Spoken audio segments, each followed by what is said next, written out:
श्रीशैलेशदया पात्रं दीपत्यादिगुणार्णवं यतीन्द्रप्रवणं वन्दे रंजदा मातरं मुनिं लक्ष्मीनाथसमारम्भां नादयां गुणमध्यमाम् अस्मदाचार्यपर्यन्तां वन्दे गुरुपरम्परां यो नित्यमच्युतपदाम्बुजयुग्मरुक्मयामोगदत्तगिराणि तृणाय मेने अस्मद्गुरोर्भगवतोऽसदेकसिन्धोः रामानुजस्य शरणौ शरणं प्रपद्ये ஆழ்வார் எம்பெருமானார் ஜீயர் திருவடிகளே சரணம். இந்த ராஜகோபால மகாத்மியம் அப்படிங்கிறத நம்ம தொடர்ந்து அனுபவிச்சுட்டு வரோம். கோபிகாம்ச நிகிதைகபாகவே ஹேமவேத்ரமிதரேண பிப்ரதே ராஜகோப பபுஷே நமோத்துதே சம்பகாட விநிவாசினே ஹரே முக்தி முக்தி மகரந்த பூஜிதம் பக்த சித்த கலகம் சதேவிதம் கோபிலாதி முனிபிருங்க கூஜிதம் ஸ்ரீ சம்பகேச பதபங்கஜம் பஜே. இந்த விஜயராய ராகவ நாயக்கருடைய மன்னருடைய காலத்திலே செய்யப்பட்ட கைங்கரியம் அந்த கோபாலனுக்கும் செங்கமல தாயாருக்கும் நம்ம ஒரு வார்த்தையினால வர்ணிக்க முடியாது. அவ அவ்வளவு கைங்கரியம் பண்ணியிருக்கான். அப்படிப்பட்ட அந்த கைங்கரிய சீலன் அப்படிங்கிறது மட்டும் இல்லாம தன்னை ஒரு தாசனாக, அந்த ராஜகோபாலனுக்கே தாசனாக, மன்னாறு தாசனாக தன்னை தானே பிரகடனப்படுத்தினா. அது மட்டும் இல்லாம தன்னுடைய குழந்தைக்கு என்ன பேர் வச்சான்னா மன்னாறு தேவன். அந்த மன்னார்குடியோடைய பேர் இருக்கணும் அப்படிங்கிறது தான். அந்த கைங்கரியம் தான் முக்கியம், கைங்கரியம் தான் பிரதானம் அப்படிங்கிறதுக்காகத்தான் அது மாதிரி பண்ணினான். அது மட்டும் இல்லாம அந்த நாடக மேளா அப்படிங்கிற மூலமாக அப்படியே பக்தியை எல்லாருடைய மனசுலையும் ரத்தத்திலையும் அப்படியே ஊட்டினான். எப்படி ஒரு தரட்டிப்பால ஒரு குழந்தைக்கு ஊட்டுறோமோ அது மாதிரி நமக்கு பக்தியை ஊட்டினவன் யாருன்னா விஜயராகவ நாயக்கர் மன்னர் காலத்துலதான். கிட்டத்தட்ட 32 நாடகங்கள் அந்த எம்பெருமானுடைய சரித்திர லீலைகளை எல்லாம், ராஜகோபாலனுடைய சரித்திர லீலைகளை எல்லாத்தையும் நடிச்சு காட்டினான். அப்படி அவன் நடக்கின்ற நாடகத்திலேயே பிரகலாத சரித்திரம் ரொம்ப ஃபேமஸ் அப்படின்னு குறிப்புகள்லாம் சொல்றது. ஏன்னா நம்ம எல்லாருக்கும் பிரகலாத சரித்திரம் தெரிஞ்சதுதான். ஆனா அதுல ஒரு சிறப்பான ஒரு நாடகத்தை ஒண்ணு அனுச்சான். என்னன்னா செங்கமலவல்லி திருமண வைபவம். அந்த செங்கமல தாயாருக்கும் அந்த ராஜகோபாலனுக்கும், ஸ்ரீவித்யா ராஜகோபாலனுக்கும் கல்யாணம் பண்ணி வைக்கணும். அந்த நாடகத்தின் மூலமாக உலக சம்ரட்சணம் நடக்கணும், லோக சம்ரட்சணம் நடக்கணும், தர்ம சம்ரட்சணம் நடக்கணும். எல்லாருக்கும் எல்லா விதமான சுகங்களையும் அந்த எம்பெருமான் கடாட்சம் பண்ணணும்னா என்ன பண்ணணும் அப்படின்னா அந்த உலக நாயகனுக்கும் அந்த உலக நாயகிக்கும் திருமண வைபவத்தை நம்ம நடத்தணும்னு முடிவு பண்ணா அந்த 1000 கால் மண்டபத்துல. அப்பதானே அந்த மண்டபத்துக்கே பெருமை. 1000 கால் இருந்து என்ன பிரயோஜனம்? அந்த தாயாருக்கும் பெருமாளுக்கும் அந்த திருமண வைபவத்தை நம்ம நடத்தலைன்னா என்ன பலன் அப்படின்னு அதுவும் தான் தாசனாகவே தன்னை பார்த்துட்டு இருக்கான். அதனாலதான் அந்த கோபாலனை அந்த கிட்டக்க போகும்போது, உள்ள நுழையும் போது எத்தனை பேர் பார்த்திருக்கீங்களோ தெரியாது, ஒரு அரசன் படுத்துட்டு இருக்கிற மாதிரி இருக்கும். அவ பக்கத்துல ஒரு தேவி ஒரு பெண்கள் எப்படி வணங்குவாளோ அது மாதிரி 2 பேருமே வணங்கிட்டு இருப்பான். அவ யாருன்னா விஜயராய நாயக்கரும் அவருடைய மனைவியும் தான். அப்படி வணங்கிட்டு அப்படியே பக்தி, அப்படியே பெருமாள்கிட்ட அப்படியே தாசானு தாசனாக, அடியார் அடியார் அடியார் அடியார்னு அந்த நம்மாழ்வார் சொல்றாரு. 7 அடியார போடுறாரு. அந்த அடியாரனுடைய பெருமையை உணர்ந்தவன் விஜயராகவ நாயக்கர். அப்படிப்பட்ட அந்த விஜயராகவன் நாயக்கர் காலத்துலதான் சப்த பிரகாரமும் அப்படியே வளர்ந்தது. சப்தன்னா 7ன்னு பொருள். ஸ்ரீரங்கத்திலேயும் சப்த பிரகாரம், சித்திர வீதி, உத்தர வீதி அப்படின்னு சொல்ற மாதிரி. என்னடா விஷயம் அப்படின்னா அந்த சப்த பிரகாரத்தை நம்ம தாண்டினா யார அடைவோம்னா எம்பெருமானை அடைவோம். எம்பெருமானுடைய திருவடி பாரத்துக்கு நாம எல்லாம் இலக்காகுவோம். அதுக்கு தானே பிறந்திருக்கோம். அப்படிங்கிறத தான் கொண்டு வந்தார். அந்த கான்செப்டே, சப்த பிரகாரத்தினுடைய கான்செப்டே அதான். ஏன்னா நம்மளுடைய மனத்துல பூரா என்ன இருக்கு அப்படின்னா காம குரோதம் அப்படியே எல்லாம் கலந்துருக்கு. அதெல்லாம் போகணும்னா ஒவ்வொரு பிரகாரமா அப்படியே நம்ம அப்படியே வந்துட்டே இருந்தோம்னா அங்க இருக்கிற பெரியவார்களுடைய மண் துளி நம்ம காலிலையும் படுறதுனால, நம்ம மனசுலையும் படுறதுனால என்ன ஆகும் அப்படின்னா மனசு பரிசுத்தமாகும். அதுக்குதான் பிரதட்சிணம் பண்ணு பிரதட்சிணம் பண்ணு, கோயிலுக்கு போகும்போது பிரதட்சிணம் பண்ணு பிரதட்சிணம் பண்ணுனா என்னடானா எம்பெருமானுடைய அருள் மட்டும் இல்ல, பாகவதர்களுடைய அருளும் உனக்கு சேரும். அப்படி சேர சேர என்ன ஆகும்னா உன் மனசு லேசா ஆகும். நீ எதுக்கு வந்திருக்க, இந்த பிறவி எடுத்திருக்க, எம்பெருமானுக்கு கைங்கரியம் பண்றதுக்காக எடுத்திருக்கேங்கிறத அவளுடைய, அதனாலதானே தொண்டர் அடி பொடி ஆழ்வார்னு தான் பேரை வச்சுட்டார் விப்ரநாராயணன். எதுக்கு நம்ம அடுத்தது பார்க்க போறோம் அந்த சரித்திரமும். அதுக்குதான் இப்பயே சொன்னோம், தொண்டரடி பொடி ஆழ்வார். அந்த தொண்டர்களுடைய அடி இருக்கே, அந்த பொடி என் தலையில பட்டுதுன்னா என்ன ஆகும் அப்படின்னா கைங்கரியம் பிராப்தமாகும், அந்த கோபாலனுடைய அருளுக்கு நாம எல்லாம் பிராப்தமாகும். அப்படிங்கிறதுக்காக தானே அந்த அடியோடைய மகத்துவத்தை பெரியவா சொல்லி வச்சார். அப்படிப்பட்ட மிக பெரிய வீதி. இதுல முதல் வீதி என்ன அப்படிங்கிறது நிறைய பேருக்கு தெரியாது. அதுக்கு பேரு பிரளய கால வீதி. அது இப்ப இல்ல. அந்த காலத்துல எப்படி இருந்ததுன்னா, இப்ப இருக்கிற கோபால சமுத்திரம் கீழ வீதி, தெற்கு வீதி, மேல வீதி, வடக்கு வீதியை தாண்டி ஒரு பெரிய வீதி இருந்திருக்கு. அந்த வீதியில தான் தேரெல்லாம் போயிருக்கு, உத்தவாதிகள்லாம் நடந்திருக்கு. அப்படிங்கிறதுக்கான சரித்திரங்கள்லாம் இருக்கு. ஆனா அப்பனா கோபால சமுத்திரம் என்ன இருந்தது அப்படின்னா சமுத்திரம், அதுலயே பெருக்கணும். இப்ப இதே மத்த ஊர்ல பார்த்தா மாட வீதி, கீழ மாட வீதி, மேல மாட வீதி. ஏன் இந்த இடத்துல மட்டும் கோபால சமுத்திரம், கோபால சமுத்திரம் கீழ வீதி, கோபால சமுத்திரம் தெற்கு வீதி, கோபால சமுத்திரம் மேல வீதி, கோபால சமுத்திரம் வடக்கு வீதி அப்படின்னு ஏன் வச்சிருக்கான்னா ரெண்டு காரணம். அந்த செங்கமலத்தாயார் யாரு? சமுத்திர ராஜதனய புத்திரி. அந்த செங்கமலத்தாயார் சமுத்திரராஜனுடைய புத்திரி. அதனால சமுத்திரம்னு, அந்த தன்னுடைய மகளை பாதுகாக்கணும்னா, தன்னுடைய குழந்தைய பாதுகாக்கணும்னா அந்த சமுத்திரராஜன் அரணாக இருக்க மாட்டானா? அதுக்காக தான் கோபால சமுத்திரம்னு இருந்ததா? இல்ல பல பல படையெடுப்பு வரும் பொழுது இந்த 4 வீதியத்திலயுமே அந்த சமுத்திர ஜலம் மாதிரி ஃபுல்லா ஜலமா இருக்குமா, அகழியா இருக்குமா? அதுக்கான சரித்திர சான்றுகள்லாம் இருக்கு. அந்த அகழியில என்ன இருக்குன்னா கடல்ல இருக்கிற அத்தனை உயிரினங்களும் அப்படியே இருக்குமா. அதனால இதுக்கு பேர் கோபால சமுத்திரம். பெருமாளை போறதுக்கு மட்டும்தான் வழி இருக்குமா, அப்படியே அந்த போறதுக்கு. அதுவும் ரெஸ்ட்ரிக்டட் என்ட்ரி அப்படின்னு சொல்லுவாங்க. யாருடானா சங்கு சக்கர முத்திரையை போட்டுட்டு யாரெல்லாம் வராலோ அவ கிருஷ்ணனை பார்க்கலாமா. அது மாதிரி அந்த சங்கு சக்கரை போட்டுட்டு யாரெல்லாம் பாகவதாலா இருக்காளோ, யாரெல்லாம் அவனுடைய நாமத்தை அணிஞ்சுட்டு வராளோ, அவனுடைய வார்த்தைகளை சொல்லிட்டு வராளோ அவ மட்டும் உள்ள போலாம் அப்படின்னு வச்சிருந்தாளான்னு தெரியாது. அப்படிப்பட்ட அந்த கோபால சமுத்திர வீதியினுடைய மகத்துவத்தை நம்ம தொடர்ந்து அனுபவிப்போம். அதுக்கு முன்னாடி இன்னைக்கு அருமையான ஒரு சரித்திர வரலாறு கொண்ட செங்கமலவல்லி திருமண வைபவம் அப்படிங்கிறது தான் இந்த இடத்துல நம்ம பார்க்க போறோம். அந்த விஜயராகவ நாயக்கன் என்ன பண்ணான்னா, அந்த தாயாருக்கும் பெருமாளுக்கும் கல்யாண உற்சவம் நடத்தணும் அப்படின்னு முடிவு பண்ணானா. எதுக்குடா அப்படின்னா லோகம் நன்னா இருக்க வேண்டாமா, தர்ம ஸ்தாபனம் நடக்க வேண்டாமா? இந்த தர்ம ஸ்தாபனமும் லோகமும் நன்னா இருந்ததுன்னா என்ன இருக்கணும், நம்ம குழந்தைகளுக்கு கல்யாணம் நடக்கும், நம்ம குழந்தைகளுக்கு குழந்தை பிறக்கும்.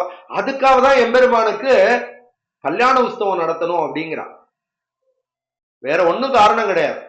இந்த உலகம் செழிக்கணும் அப்படின்னா அந்த எம்பெருமானான திவ்ய தம்பதிகளுக்கு கல்யாண உற்சவம் நடத்தி நம்ம பார்த்துட்டே இருந்தோம்னா, அதனாலதானே திருப்பதி பெருமாளுக்கு நித்திய கல்யாண பெருமாள் அப்படின்னு பேர். ஏன்னா உலகம் செழிக்கணும், அதுக்குதான் அவன் கல்யாணம் பண்ணிக்கிறான், வேற ஒண்ணும் கிடையாது. அப்படிப்பட்ட அந்த செங்கமல தாயாருக்கும் ராஜகோபாலனுக்கும் கல்யாணத்தை நடத்த வைக்கணும்னு பாக்குறான். அதுல எங்க நடத்துறான்னா ஆயிரங்கால் மண்டபத்துல நடத்துறான். இந்த கோபாலனுடைய பிரகாரம் 7 பிரகாரம் சொன்னோம்ல. முதல் பிரகாரம் பிரளய கால வீதி அப்படின்பா. அடுத்தது கோபால சமுத்திரம். அடுத்தது பார்த்தோம்னா எந்த ஊர்லயுமே இல்லாத பிரகாரம் பேர் உண்டு, இங்க மட்டும்தான்.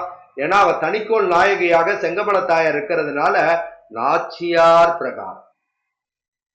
அந்த நாச்சியார் பிரகாரத்தை தாண்டி அவதான புருஷகாரத்துவம் அப்படி தாண்டிட்டு வந்தோம்னா, உள்ள நுழைஞ்சோம்னா ஆயிரங்கால் மண்டபம் அப்படியே பிரம்மாண்டமா அப்படியே நம்மளை பார்த்துட்டு இருக்கோம்.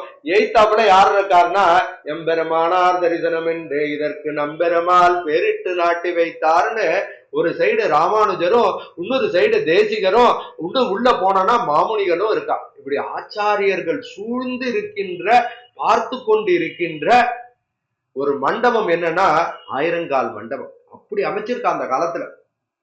அப்படியே பார்த்துட்டே இருக்கலாம். இந்த ஆயிரங்கால் மண்டபத்தை அப்படியே பிரமிப்பா பார்த்துட்டு இருக்கலாம். எம்பெருமான் வந்து நவராத்திரி வைபவம் பண்ணும் பொழுது இங்கதான் எழுவான். திருவாய்மொழி கேட்கும் பொழுது இங்கதான் இருப்பான். அதெல்லாம் கொஞ்சம் டீட்டெயில்டா அப்ப பார்ப்போம். இன்னைக்கு செங்கமலவல்லி திருமண வைபவத்துக்கு நம்ம போவோம். அப்ப என்ன பண்ணுவான்னா, எம்பெருமான் வந்து அந்த தாயாரையும் பெருமாளையும் அந்த ஆயிரங்கால் மண்டபத்துல ஏல பண்றான்னு இந்த சரித்திர சான்றுல இருக்கு. அப்படியும் வச்சுக்கலாம்.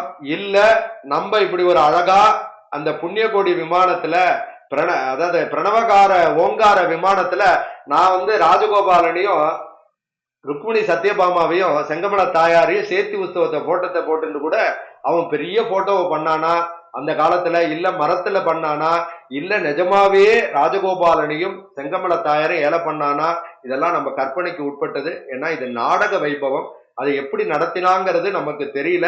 இருந்தாலும் சரித்திர சான்றுகள் என்ன சொல்லுதுன்னா, கோபாலனையும் செங்கமல தாயாரையும் அப்படியே மணவாளனாக திவ்ய தம்பதிகளாக இந்த ஆயிரங்கால் மண்டபத்துல ஏல பண்ணினான் அப்படின்னு சொன்னதை நான் இங்க சொல்றேன். ஏன் இவ்வளவு விவரமா நான் ஏன் இந்த இடத்துல சொல்றேன் அப்படிங்கிறத முடிக்கிறச்ச சொல்றேன். அப்படிங்கிறச்ச என்ன பண்ணுவானா, அப்படி ரெண்டு பேரும் ஏல பண்ண உடனே தன்னுடைய ஆச்சாரியனை பாப்பானா. அவருடைய அப்பாக்கு ஆச்சாரியர் யாருன்னா திருமலை நம்பி தாத்தாச்சாரியார். கால தேச வர்த்தமானத்துல அவருடைய மகன் சீனிவாசாச்சாரிய தாத்தாச்சாரியர் தான் இவனுக்கு வந்து அட்வைசரா இருந்திருக்கார் அப்படின்னு. அப்படி வந்து எதுவுமே நம்ம என்னன்னா எந்த காரியம் பண்ணணும் அப்படின்னாலும் ஆச்சாரிய முகேனு அப்படிங்கிறது முக்கியம். இப்ப எங்களுடைய குலம் பார்த்தோம்னா அனந்தாழ்வான் குலம். அதனால நாங்க எல்லாருமே எப்படி வச்சிருப்போம்னா மதுர்கவிதாசன் அப்படின்னு வச்சுட்டு இருப்போம். அது மாதிரி அந்த ஆச்சாரிய முகேனே அப்படிங்கறது அந்த ஆச்சாரியனை பார்த்து கல்யாணம் நடத்தலாமா அப்படின்பானா.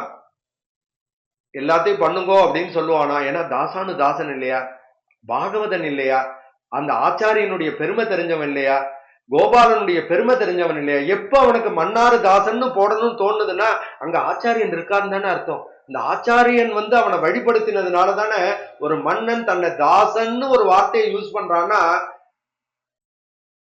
அதுக்கு காரணம் எப்படி, அந்த ஆச்சாரியனுடைய கருணை அப்படிங்கிறதையும் இந்த பார்க்கணும்.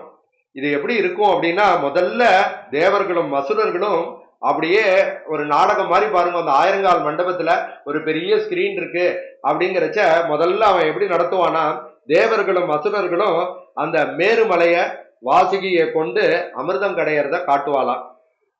அப்ப என்ன ஆகும்னா பல பல உயிரினங்கள்லாம் தோண்டிண்டே இருக்கு. அப்படியே தோண்டிண்டே இருக்கிறது ஆளுக்கு ஒண்ணு ஒண்ணு எடுத்துட்டு போறா. அப்ப கௌஸ்துபம் வருது. கௌஸ்துபம் வந்தோடனே எல்லாரும் எம்பெருமானுக்கு கொடுத்துறா. அதுதான் தாயாருக்கு ஆசனம். பெருமாளுடைய மார்புல கௌஸ்துபம் இருக்கு, அதுதான் தாயாருக்கு ஆசனம். அடுத்தது தாயார் வரா. எப்படி வரா, திருக்கண்டேன் பொன்மேனி கண்டேன் திகழும் அருக்கன் அணி நிறமும் கண்டேன் திருக்கிளரும் பொன்னாழி கண்டேன் புரிசங்கம் கை கண்டேன் என்னாழி வண்ணன்பால் என்று அப்படின்னு இந்த தாயார் வந்து அப்படியே அப்படியே ஜெகஜோதியா அப்படியே மேலேந்து அப்படியே வந்த உடனே பார்க்கடல கடக்கும் பொழுது அப்படியே மகாலட்சுமி வந்தோடனே எல்லாரும் தேவர்களும் அசுரர்களும் தான் யாருங்கிறத மறந்து தன்னுடைய அகங்காரம் அமங்காரத்தை விட்டுட்டு அந்த செங்கமல தாயாருடைய திருவடியில அப்படியே வணங்குறாளாம். அப்படியே வணங்கிட்டு இது யாருக்கு உரியவள்னா அந்த கோபாலனுக்கே உரியவள், ஸ்ரீவித்யா ராஜகோபாலனுக்கே உரியவள் அப்படின்னு நினைச்சுட்டு இருக்கும் போது தாயார் என்ன பண்றாருன்னா தவம் பண்ண ஆரம்பிச்சிடறாளாம்.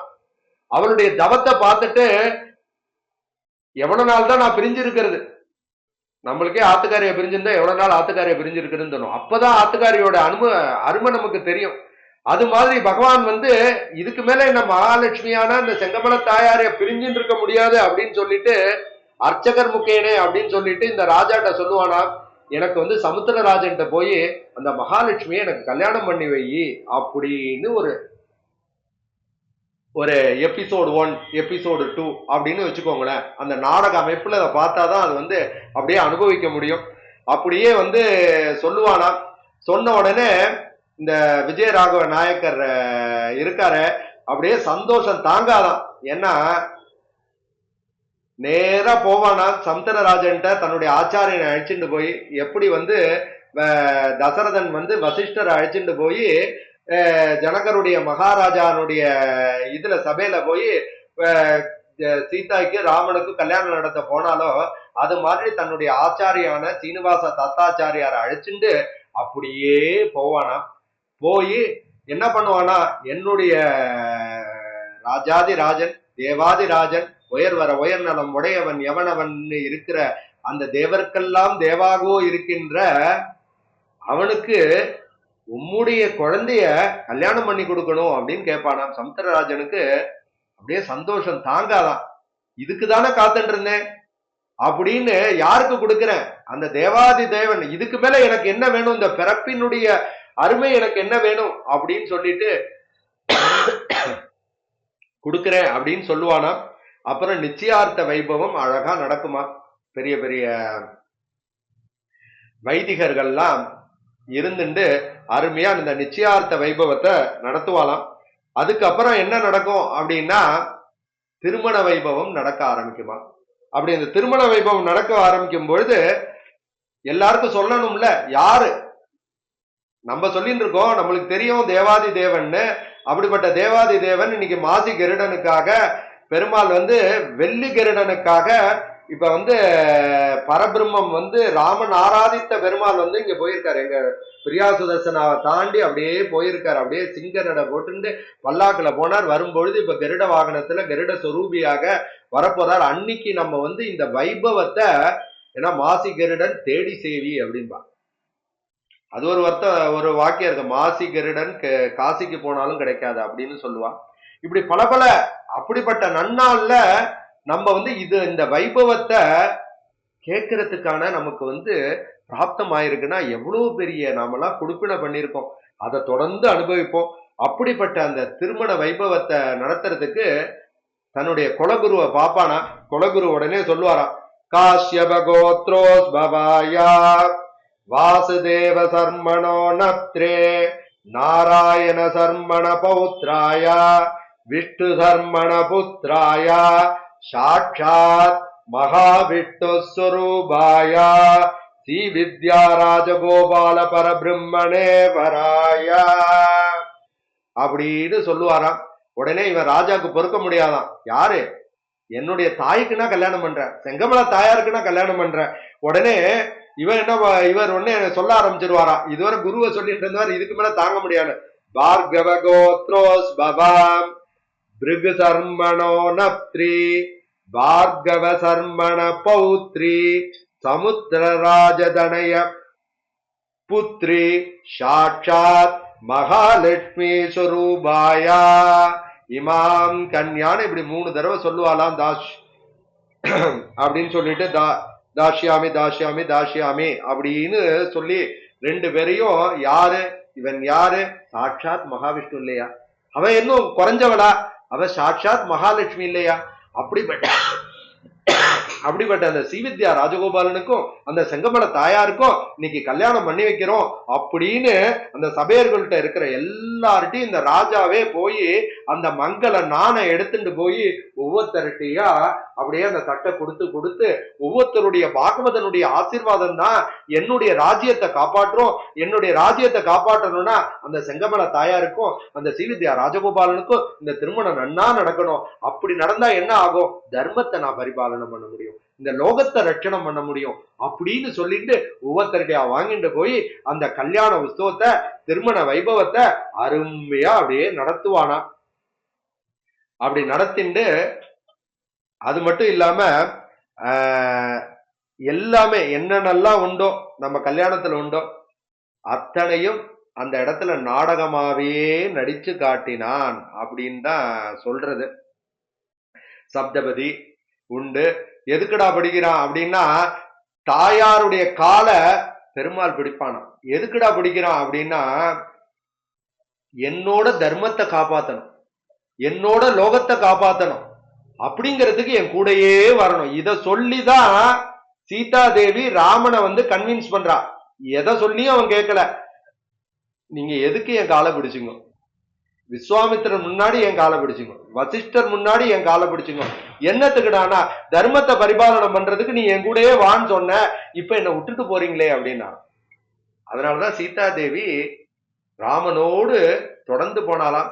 இது எதுக்கு இத சொல்றது அப்படின்னா, இப்படி இந்த 7 அடி என்னன்னா ஓம் புகுகு புவகா சுவகா மககா ஜனகா தபகா சத்தியம், இந்த 7 அடியையும் நம்ம தாண்டினா 2 பேரும் தர்ம பரிபாலனம் பண்ணினா நம்ம எங்க போவோம்னா வைகுந்தத்துக்கு போவோம்.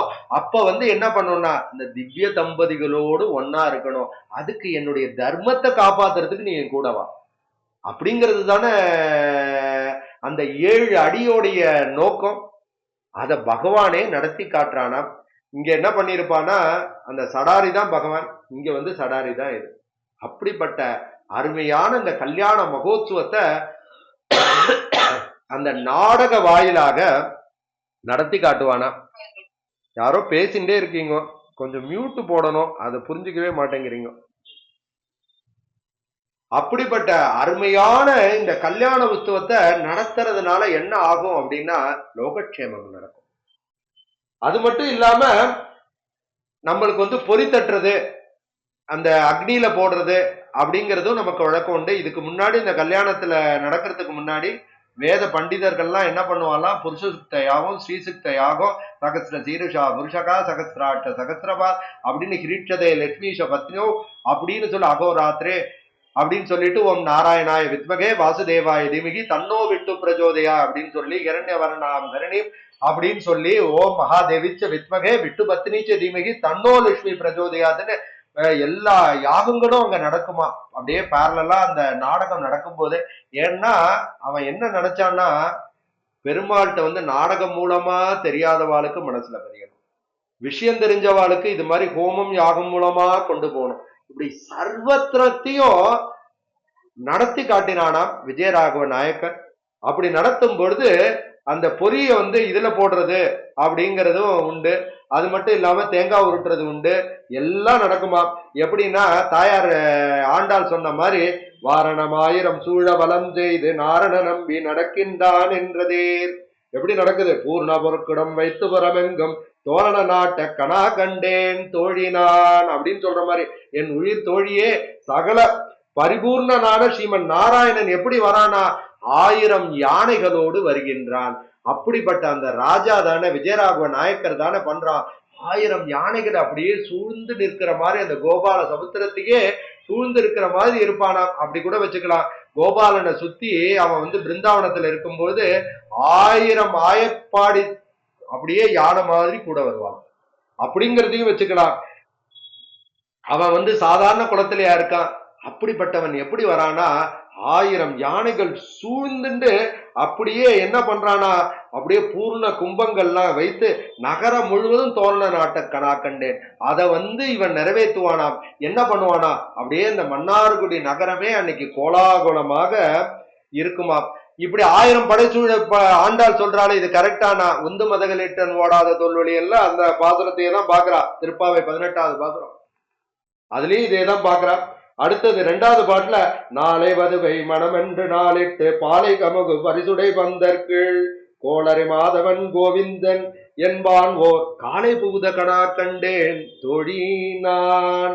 தொழி நாளைக்கு திருமண விழாவில் வந்து முகூர்த்தம் நிர்ணயம் செய்து பாலைகளோடு கூடிய பாக்கு மரங்களாகிய அலங்காரங்களுடைய மனப்பந்தலின் கீழே நானும்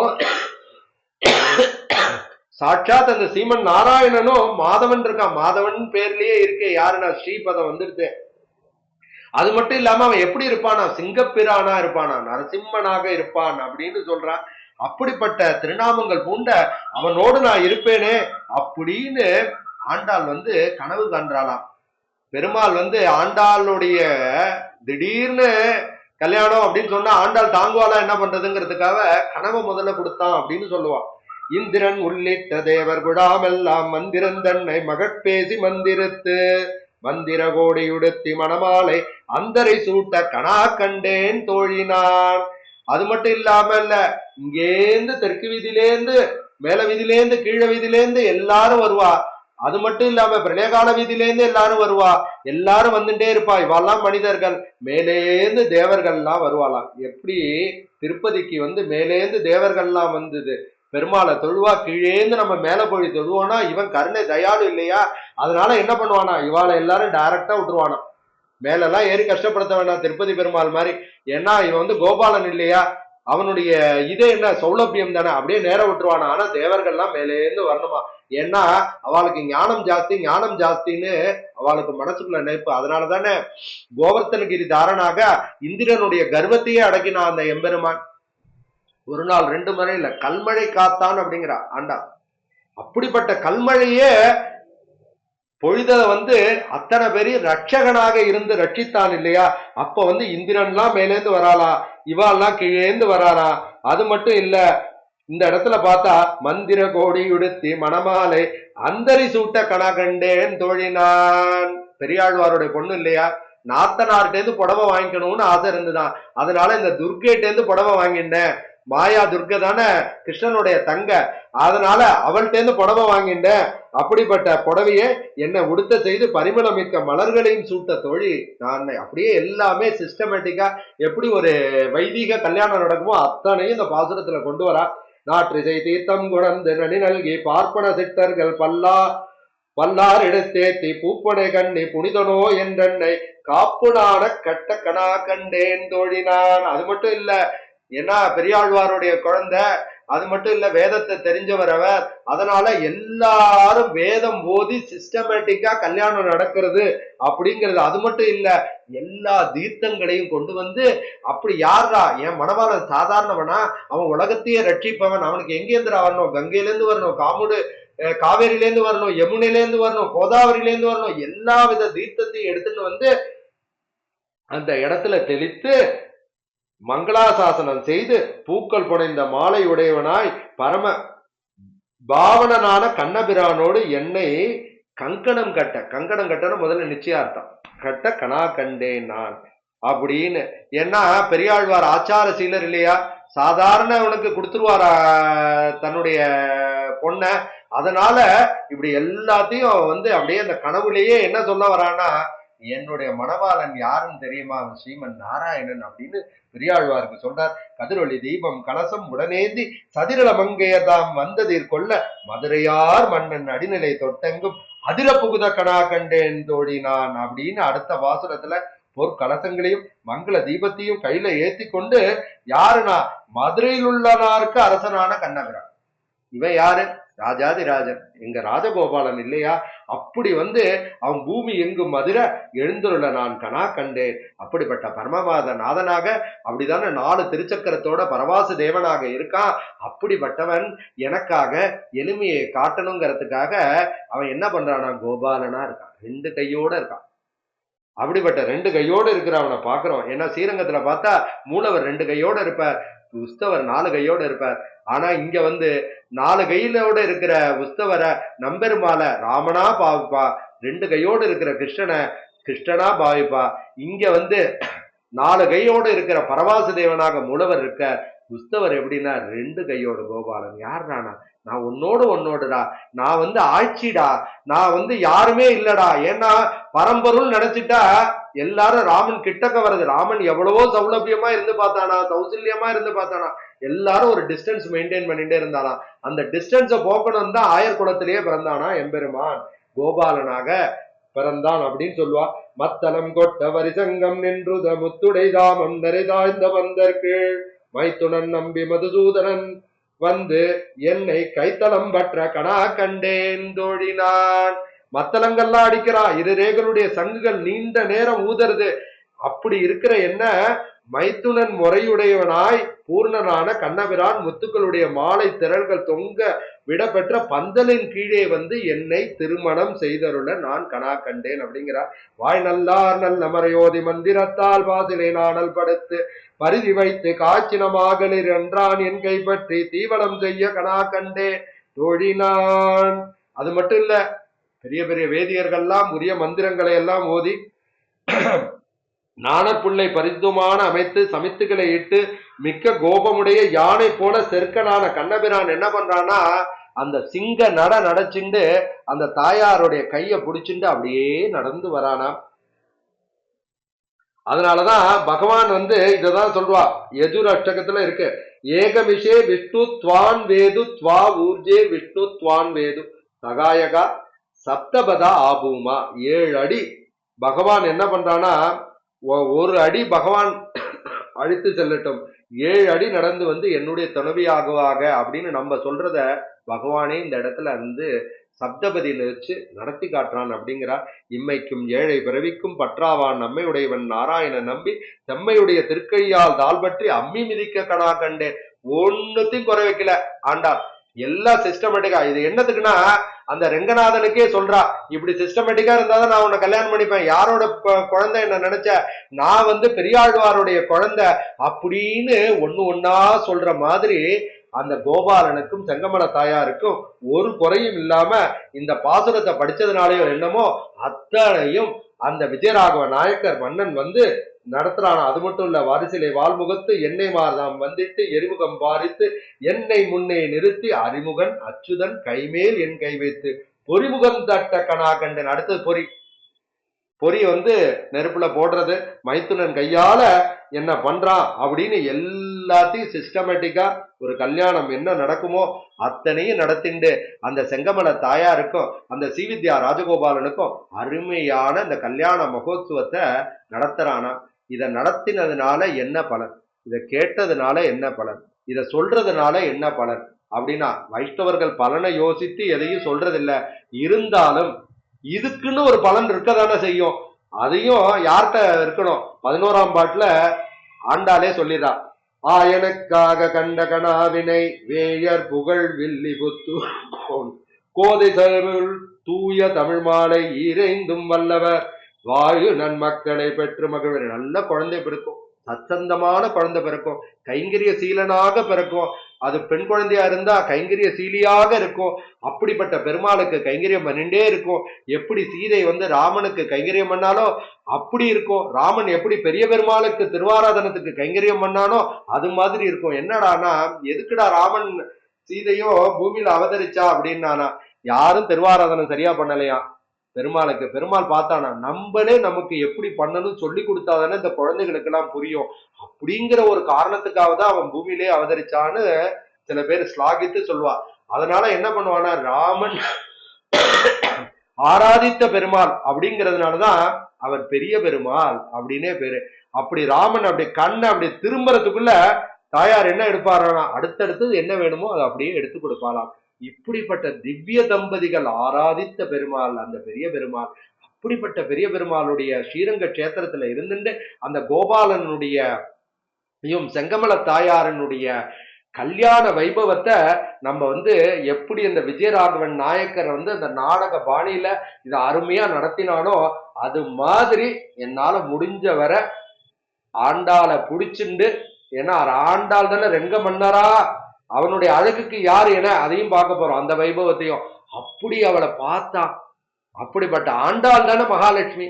அந்த மகாலட்சுமியை தவிர நம்மளுக்கு மகாதேவிச்ச வித்மகே விஷ்ணு பத்தினி செய்தவி தன்னோ நீலா பிரஜோதயா அப்படின்னு தானே நீலா சுத்ததுல கிருணாகி கிருதவதி சவிதராதிபத்தே பயஸ்வதி நந்திராசா அஸ்து திரிவாதிசாம் விஷ்ணு பத்னே கோராசியேஷானா ஜகதோயா மனோதா பிரகஸ்பதிர்மாதரி ஸ்வோத வாயுச்சந்து வானாவாதா வினோ கிருணந்தோ விட்டம்போ திவோதரண பிரதிவ்யா சேஷானா ஜகதோ விஷ்ணு பத்னி அப்படின்னு சொல்லக்கூடிய அந்த செங்கமல தாயாருக்கும் அந்த ராஜகோபாலனுக்கும் இந்த கல்யாண உற்சவத்தை நம்ம வந்து அந்த விஜயராகவன் மன்னர் லெவல்ல நம்மளால நடத்த முடியலனாலும் நம்மளால முடிஞ்சதை நம்ம இங்க உட்கார்ந்துட்டு இதை அனுபவிச்சோம் இல்லையோ, இதை அனுபவிச்சா என்ன ஆகும்னா, நம்ம குழந்தைகளுக்கு நல்ல கைங்கரிய சீலனாகவும் சீலியாகவும் குழந்தைகள் பிறக்கும். அவர்கள் வந்து இந்த சத்சங்கத்தை வளர்ப்பார்கள். அப்படின்னா என்ன ஆகும், கல்யாணம் ஆக வேண்டாமா அப்படின்னா, நம்ம எல்லாம் சொன்னோம்னா ஒன்னு ரெண்டா யோசிப்போம். அவ வந்து தாயார் இல்லையா, மகாலட்சுமி இல்லையா, அதனால என்னடானா கல்யாணம் எல்லாருக்கும் நடக்கும், குழந்தை எல்லாருக்கும் பிறக்கும். அது மட்டும் இல்ல, இத கேட்கறதுனால யாரெல்லாம் கல்யாணம் வேண்டான்னு அந்த குழந்தைகள், இப்ப ஒரு பெரிய ப்ராப்ளம்னா ஒவ்வொரு ஆத்துலயும் அது ஏதோ ஒரு காரணத்தினால, யார் மேலேயும் நம்ம குத்தம் சொல்லக்கூடாது, ஏன்னா பாகவத அபச்சாரம் வந்துடும். அதனால ஏதோ ஒரு காரணத்தினால அந்த குழந்தைகள் கல்யாணம் வேண்டாம்னு சொல்றது, இதெல்லாம் கேட்க கேட்க இந்த பெருமாளுக்கும் தாயாருக்கும் நடக்கின்ற அந்த கல்யாண மகோத்சவத்தினுடைய அருமையை நம்ம கேட்க கேட்க, இந்த மகாத்மியத்தை கேட்க கேட்க எல்லாருடைய மனசையும் அந்த எம்பெருமானால மட்டும்தான் மாற்ற முடியும். அந்த தாயாருடைய அனுகிரகத்தினால எம்பெருமான் மாற்றுவான் அப்படிங்கிறத சொல்லிட்டு, இவ்வளவு பெரிய அருமையான இந்த வைபவத்தை கேட்டுன்ற எல்லாருக்கும் எல்லா மங்களமும் உண்டாகட்டும் அப்படின்னு சொல்லிட்டு இது ஏன் இதை நான் முதல்ல ஒரு காரணத்தை சொன்னோம்னா, மன்னார்குடியில கோபாலனுக்கும் செங்கமல தாயாருக்கும் மாலை மாத்துறது மட்டும்தான் வழக்கம். இதை புரிஞ்சுக்கணும். உடனே இதை சொல்லிட்டோமே, மன்னார்குடியில கல்யாண உற்சவம் எப்ப நடக்கிறதுன்னு போகாதீங்க.